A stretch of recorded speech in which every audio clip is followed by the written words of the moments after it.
Hi, my name is Kaylee Champion, and this is Ion Optics for Laboratory Spacecraft Wake Generation. All right, so the goal of the lab is to enable touchless potential sensing of neighboring spacecraft. To do this, a servicer or a spacecraft that we are in charge of aims an electron beam at a target in order to excite X-ray and secondary electron emissions. The energy of these emissions can then be sensed by the servicer and used to determine the potential of the target with respect to the servicer. Then using existing technologies, we can determine the potential of our own spacecraft. So finally, we have all the information we need to determine the potential of the target. Now, we've investigated touchless potential sensing in geosynchronous space and have done some initial tests in cislunar space, but what we haven't dealt with yet is how spacecraft wakes might affect touchless potential sensing. Now, as a spacecraft is flying through space, it will knock the ambient electrons and ions out of the way, similar to how a boat pushes the water aside as it's moving through the water. Then in mesothermal environments, the electrons are faster than the velocity of the spacecraft with respect to the plasma, and the ions are slower than both those things. So the electrons are knocked out of the way, but they are able to recover fairly quickly and continue impacting the spacecraft on all sides, whereas the ions are slower. So when they're knocked out of the way, it can take several spacecraft radii for the ions to kind of recover and return the spacecraft to its normal ambient conditions. So this leaves a kind of low density, negative, odd area on the anti-velocity side of the spacecraft. And what's interesting in cislunar space is that the velocity of the solar wind in the cislunar solar wind and magnetosheath regions can vary from about 350 to 930 kilometers per second, while the spacecraft is going to be moving at less than a kilometer per second.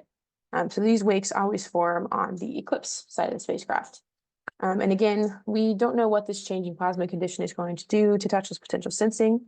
It can change the potential fields and change the trajectories of the electron beam or the secondary electron emissions, or it can maybe make it easier to sense the target's potentials through the wakes versus outside the wakes. Now, to test how the wakes are going to affect touchless potential sensing, it would be nice to be able to generate wakes in the Eclipse vacuum chamber at the AVS lab. However, the current ion gun setup we have, as shown in the picture on the left, is a little bit sad in terms of generating wakes. It's a fairly narrow beam, and it is radially expanding, or it's getting wider throughout the entire range of the chamber. So we could maybe squeeze something in, but there wouldn't be very many ions between the edge of the object and the edge of the beam. And again, that radially expanding beam doesn't really represent space. So what we would like to do is use ion optics to expand the beam. So we could put something larger in there, or just have a larger area of beam between the edge of the object and the edge of the beam, and then refocus the beam so that it flows down straight past the object, as you can see in this picture on the right. And also just something interesting to note, we can actually represent the speed of the cislunar plasma using what we have inside the chamber. So there's an equation we can use to relate the velocity of one species of ions to another species of ions. So say we wanted to represent about 400 kilometers per second hydrogen ions for cislunar space. We could then use 63.6 kilometers per second argon ions to represent that. So a beam energy of 835 electron volts. So this beam energy is held constant throughout the entire experiment. And again, just to refresh, we want to make that beam wider and then also refocus it so it has a parallel flow, or the ions are flowing parallel to each other. Now, the ion optics was designed in a previous experiment. This was presented at SciTech 2023.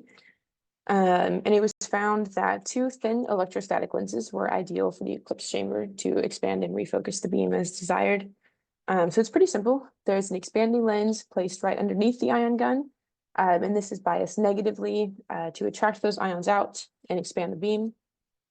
The focusing lens is in place farther down.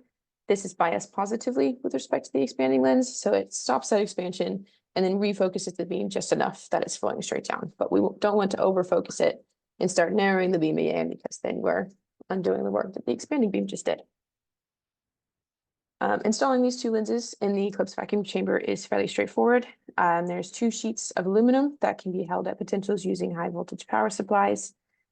The expanding lens is placed about 5 millimeters from the ion gun exit, and the focusing lens is placed 36 millimeters from the ion gun exit. This leaves right over 50 centimeters for experiments to be conducted. And these are electrically isolated and held in place with peak rods. Now to actually characterize the beam, I used a spherical Langmuir probe and an RPA. The Langmuir probe is located about 10 centimeters up and about 4 centimeters to the side from the RPA. And both of these are placed on a linear and rotational stepper motor, so they can move throughout almost the entire space of the chamber. Now, before I start putting beams in and seeing how that changes the ion gun, I need to know what the ion gun looks like without being changed. So that's what's being shown on these two plots here. So we have current density maps at the RPA and the Langmuir probe positions with, again, the unaltered ion beam. So as you can see, it's kind of a blob, but if we do focus on the brighter parts in the center, the beam could be estimated as roughly circular. And based on the radii of these brighter points, we can say the ion gun has a half angle of about 4.9 degrees. So moving on from there, I then wanted to put in one lens at a time so I can make sure that the expanding lens was expanding the beam as I expected, and the focusing lens is focusing the beam as I expected. So I first put in the expanding lens, and I held it at one constant potential, then characterized the beam, changed the potential, did that again to see how the beam radius varies as the potential of the expanding lens varies. Now it would be nice to be able to get that lovely contour map of the beam at every single lens potential, but that contour map takes about 4 hours to generate, and it's desirable to be able to test an entire range of lens potentials in one sitting. This just helps minimize changes in like vacuum chamber setup or how the ion beam is warmed up and maybe the shape of it. So just keeps things more consistent. So instead, the RPA and the Langmuir probe were moved in the entire straight line using the linear stepper motor. And the points at where the beam dropped off on that straight line were recorded as edge points. The entire system was then rotated 90 degrees, and that was done again. So then we should find 3 to 4 edge points. These points can then be used to fit, or these points can then be fit to an equation of a circle and used to generate a circular projection of the beam. So that's what's shown in this picture on the right here. And what you can also see in this picture on the right is that the beam is getting larger, but it is also getting very significantly translated. This was not one of the goals that I had set in one of the earlier slides. So I had to start messing with things and doing different modelings to see what could be messing up the beam. And what I ended up finding was that these translations could actually be contributed to the expanding lens being slightly off center with respect to the ion gun. So it's flat, but it's been shifted horizontally. So what I wanted to see is if I could match my semi-ion models of that off-center lens to experimental models and see if that really does, explain what's happening. So what we can see in this plot on the right here, so the center of the beam shows just how much the beam is being translated. The experimental trial 1 is estimated to be off-centered by about 0.9 millimeters, so that dark blue and that dark brown line should match, which is what we see.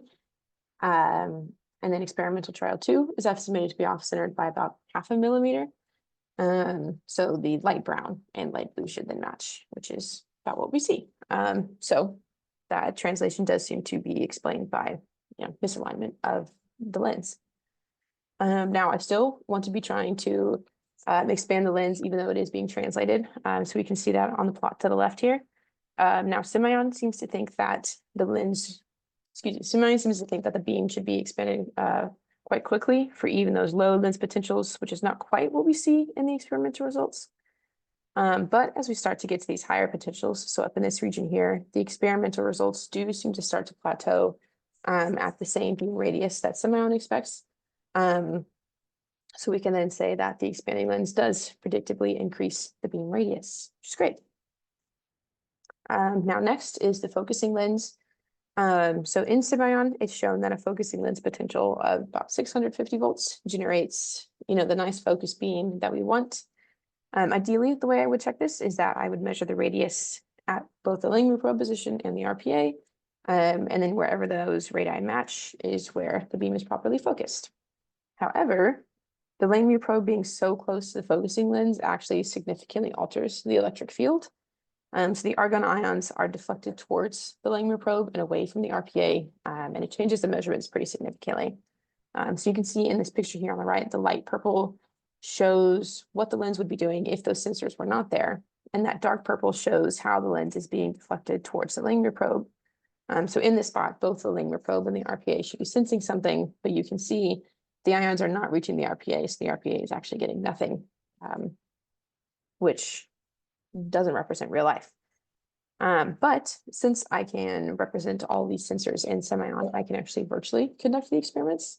And I can compare the virtual results to the experimental results to see if this odd behavior that I'm seeing is due to the Langmuir probe messing up the measurements, or if something funky is actually happening with the ion gun. Now, it would be nice to make the circular projections again, but as that beam is condensed and shifted, it becomes pretty hard to find 3 or more edge points to fit to the equation of a circle and make that projection. So the current density instead is compared. And also, since the Langmuir probe is so close to that lens, the beam actually doesn't change that much in that area. So we don't gain much insight from comparing the virtual and the experimental Langmuir probe results. So instead, what's compared is the RPA current density. So as you can see in this plot on the right, we have 2 experimental trials. There's a light in that dark blue. That dark blue is a bit hard to see, but it lines up very well with that light blue. And then semi-on is shown in that kind of yellow. And we see good agreement between the semi-on results and the experimental results. So we can say that the beam is appropriately focused for a 650-volt focusing lens, and the focusing lens is behaving as expected. The Langmuir probe is just deflecting that a little bit from the RPA. And now just some preliminary results for what different types of wake we could make with these lenses for the same object in the wake and for the same beam setup. So on the left, we have the expanding lens only. So here we can make a very wide beam, right? There's quite a thick area between the edge of the object and the edge of the beam, but that wake is significantly expanding. Then if you wanted the wake to close before reaching the bottom of the chamber, the focusing lens by itself could be used to do this. But you sacrifice, right, the width of the beam, so there's not quite as much area between the edge of the object and the edge of the beam. Then last, right, both lenses can help give you the best of both worlds. You can expand the beam, but then you can also refocus it so that wake is not just expanding maybe towards the edge of the chamber, but you're still able to, get a little bit of thickness so you can get some good measurements in around that object. All right, yeah, so in conclusion, the electrostatic lenses can be used to expand and focus the beam, but if these lenses are being installed by hand, beam translations must be accounted for, because sub-millimeter translations or sub-millimeter off-centering of the beam can lead to pretty significant translations. And future work would be to actually, generate a wake in the chamber, finish this experiment up. Thank you for listening.